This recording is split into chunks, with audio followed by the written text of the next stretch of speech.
అమ్మ నమస్తే. నమస్తే అమ్మ జయలక్ష్మి. అమ్మ ఉమ్, కొన్ని పనులు ఉమ్, తక్షణమే చేయాలి. అవునమ్మా. ఇంకా అసలు ఎటువంటి లేటు లేదు. ఏదున్నా వదిలేసి ఈ పని చేయాలి ఉమ్, అని ఉమ్. ఎలాంటి పనులకు చెప్పారు? దీనికి సంబంధించి శాస్త్రం ఏమన్నా ఉందా మనకి? అమ్మ మనకు ఆభాణకమే అనుకుంటానంటే లోకంలో వ్యాప్తిలో ఉన్నది అనుకుంటాను. ఏం చెప్తారంటే శతం విహాయ భోక్తవ్యం, 100 పనులు వదిలేసైనా సమయానికి భోంచేయమన్నారు. ఆహా. ఎందుకంటే ఆ, శరీరమాద్యం ఖలు ధర్మ సాధనం. శరీరం ధర్మాన్ని సాధించాలంటే శరీరం ఉండాలి కదా. అవును, నేను మాట్లాడాలి అంటే నా గొంతు బాగుండాలి ఉండాలి కదా. ఆ, నువ్వు కూడా గొంతు బాగుంటేనా ఆరోగ్యం బాగుంటేనా నన్ను ప్రశ్న అడగగలవు. అంతే కదమ్మా. అంచేత శరీరాన్ని జాగ్రత్తగా పెట్టుకోవాలి. భగవంతుడు మనకిచ్చిన ఉపకరణం ఈ శరీరం. దీన్ని చాలా జాగ్రత్తగా పెట్టుకోవాలి.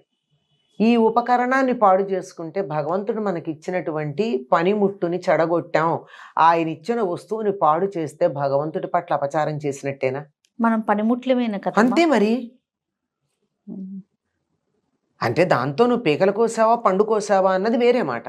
ఆ రెండింటికి వాడేది పనిముట్టే కదా. కనుక దాన్ని చాలా జాగ్రత్తగా చూసుకోవాలి. ఆరోగ్యం ప్రధానం కనుక ఆరోగ్యానికి కావాల్సినటువంటి సమయానికి భోజనం చేయడం.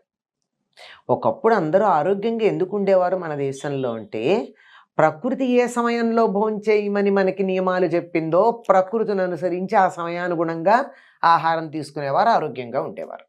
కనుక ఆ సమయానికి ఆహారం తీసుకోవాలి అంటే 100 పనులన్నా పక్కకు పెట్టి ముందు తిను తర్వాత 100 పనులున్నా పక్కన పెట్టి భోజనం చేయమన్నారు. అంతేకాదమ్మా, సహస్రం విహాయ స్నాతవ్యం, 1000 పనుల పైన సమయానికి స్నానం చేయమన్నారు.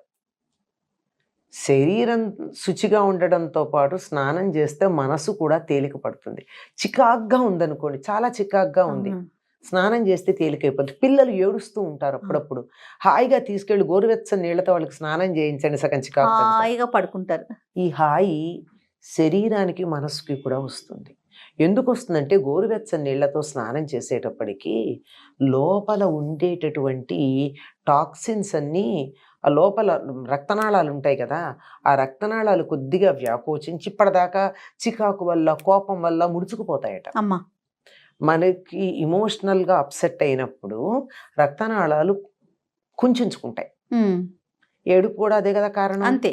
దానివల్ల ఏమవుతుంది, స్నానం చేసేటప్పుడు యథాస్థితికి వచ్చి వెంటనే లోపల ఉన్న టాక్సిన్స్ బయటకు వస్తాయి. అందుకే స్నానం చేయగానే చెమట పడుతూ ఉంటుంది, కొంత హాయి కలుగుతుంది. కనుక అంటే పూర్వం 3 సార్లు స్నానం, త్రిశ్రవణ స్నానం అని చేసేవారు.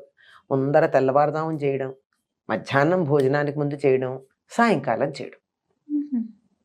నాకు ఎందుకు అనుమానం వచ్చిందంటే అసలు చిన్నతనంలో భలే సందేహాలు వస్తాయి. వాల్మీకి మహర్షి మిట్ట మధ్యాహ్నం తమసా నదికి స్నానానికి బయలుదేరి వెళ్ళాడు అని ఉంటుంది రామాయణం ప్రారంభంలో. ఏంటి పొద్దున్నే స్నానం చేయడా వాల్మీకి? మధ్యాహ్నం వెళ్ళటం ఏంటి? మధ్యాహ్నం వెళ్ళడం ఏమిటి? పొద్దున్నుంచి పాచిమోహన్లా కూర్చున్నాడా మన ఈ కాల పిల్లల్లాగా? కోపం తెచ్చుకోకండి ఎవరు, వాస్తవం మాట్లాడినప్పుడు అని అనిపించింది. తర్వాత కాస్త ఆ దృష్టితో చూస్తే త్రిశ్రవణ స్నానం 3 సార్లు స్నానం చేస్తారు. అంటే నిద్ర లేవంగానే రాత్రి ఉన్నటువంటి నిద్రపోయేటప్పుడు చాలా ఇవి వస్తాయి కదమ్మా, మెటాబాలిక్ యాక్టివిటీ ఉండి అన్ని రంధ్రాల్లో నుంచి మల పదార్థాలు బయటకు వస్తాయి. అన్ని రంధ్రాలు, ఆఖరికి రోమకూపాల్లోంచి కూడా వస్తాయి కదా చెమటలు బట్టి. అందువల్ల ఆ స్నానం చేసి దాన్ని వదిలించుకుని తాజాగా ఉంటాం. స్నానం చేసేదాకా బద్ధకంగా ఉంటుంది. స్నానం చేస్తే బద్ధకం వదిలిపోయిందా లేదా? ఒక సమయం అలవాటు పడితే కనుక స్నానానికి, ఆ సమయం దాటేసిందంటే ఇంకా ఏంటో ఒకలాంటి అనీజీనెస్ ఉంటుంది కదమ్మా. ఉంటుంది, అది చికాకు వచ్చేస్తుంది. అది అయిపోయింది. తర్వాత మనం మామూలుగా బోల్డ్ పనులు చేసుకోండి. నేను స్నానం చేశాను కనుక ఇది చెయ్యను, స్నానం చేశాను కనుక అది చెయ్యను అనేటటువంటి వాళ్ళు చాలా మంది కనపడతారు. అట్లా ఏం లేదు, అన్నీ చేసుకుందాం. కావాలంటే మళ్ళీ ఇంకో స్నానం చేద్దాం, మునిగిపోయిందే ఉంది కదా. అది అట్లా స్నానం ఒక్కటి 1000 పనులు పక్కకు పెట్టన్నా స్నానం చేయాలి. ఎందుకంటే శారీరకంగా మానసికంగా ఒక రకమైనటువంటి తేలికతనం వస్తుంది, అలసట పోతుంది. అలాగే 1,000,000 అయినా పక్కకు పెట్టి హరిని ధ్యానించమని చెప్పారు. 1,000,000 పనులైనా పక్కన పెట్టా, ఈ సమయానికి నేను ధ్యానం చెయ్యాలి, ఈ సమయానికి పూజ చేయాలి అని అన్నప్పుడు కోటి పనులు ఉన్నా, 1,00,000 పనులు, 1,00,000 పనులు ఉన్నా వాటిని అక్కడ పెట్టి ఆ సమయానికి మాత్రం మనం ధ్యానం చేయాలన్నారు. అంటే ఇలా ప్రతి దానికి కూడా ప్రయారిటీ అనేది ఒకటి ఉంది. ప్రయారిటైజేషన్ అనే పదం మనం తరచుగా వింటున్నాం ఈ కాలంలో. ఏది ముందు చేయాలి, ఏది తర్వాత చేయాలి అని అన్నప్పుడు ఏది తక్షణమే చేయాలి, తక్షణము చేయాలి అన్నది ఎంత తెలివిగా చెప్పారండి. ముందర 1,00,000 పనులు పక్కకు పెట్టి దేవుణ్ణి ధ్యానించంటే తర్వాత వినం మనం. 1,00,000 పనులు పక్కకు పెడతానా అంటాం. అందుకని ముందర నీకు ఆకర్షించేటట్టుగా శతం విహాయ భోక్తవ్యం అన్నారు. 100 పనులు ఆపేసైనా తినమని చెప్పారు. ఎందుకంటే శరీరానికి సమయానికి ఆహారం పడకపోతే, ఒకప్పుడు మంచి పుష్టిగా ఉండేవాళ్ళు గనక 1-2 రోజులు తినకపోయినా బాగానే ఉండేవాళ్ళు. ఈనాటి వాళ్ళతో అంత శక్తి ఎక్కడుంది? అవునమ్మా. 5 నిమిషాలు అయ్యేప్పటికీ తోటకూరగాడల్లాగా వాలిపోతున్నారు. అందువల్ల తినండి, పని చేసుకోండి, సమయానికి స్నానం చేయండి. ఈ 2 చేసినప్పుడు తర్వాత అది కూడా చెయ్యండి, సమయానికి దైవధ్యానం చేసుకోండి. కోటి పనులైనా పక్కన పెట్టా, ఈ సమయానికి నేను ధ్యానం చేయాలి, ఈ సమయానికి పూజ చేయాలి అని అన్నప్పుడు కోటి పనులు ఉన్నా, 1,00,000 పనులు, 1,00,000 పనులు ఉన్నా వాటిని అక్కడ పెట్టి ఆ సమయానికి మాత్రం మనం ధ్యానం చేయాలన్నారు.